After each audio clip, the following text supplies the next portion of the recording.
Hey guys, my name's Matt Shanahan. I'm the podiatrist here at CoSport Tuggerah, and I'd like to just quickly show you some 3 common lacing techniques that we use for common pathologies that we see here at the clinic.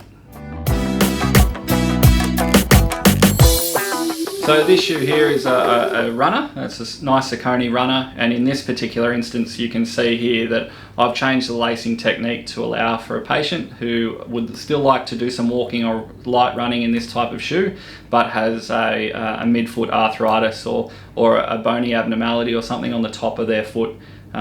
This lacing technique allows just for a little bit more expansion at the top of the shoe. By reducing the amount of cross section of the laces at the top here, we can reduce the amount of pressure that would be put on the top surface of the foot, and just allowing for a little bit more comfort when the patient is walking or running. So this lacing technique here is actually very common. We have a lot of construction workers and people who need to wear a safety shoe that come into our clinic here.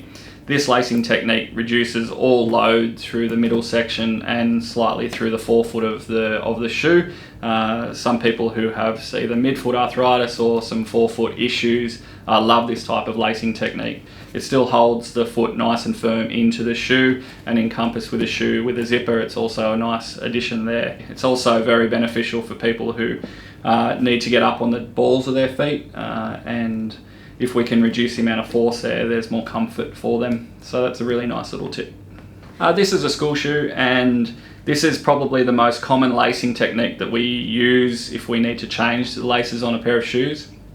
This is called a lace lock, and the lace lock is designed just to hold the foot more inside the shoe. Whether we put an orthotic in it or not, it's regardless. If we can hold the foot into the shoe a little bit better, we're going to get more security. This is done by putting the laces in a certain situation that we just get more downward force onto the top of the foot and more pressure into the back of the heel, just to really lock you in. It's a nice little addition, and it's a really handy tip going to a school shoe for the new year.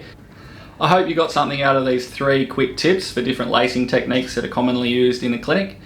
If you have any questions, or you feel that someone you know or yourself may benefit from these, then don't hesitate to give the clinic a ring, and we'd be more than happy to see you. Cheers.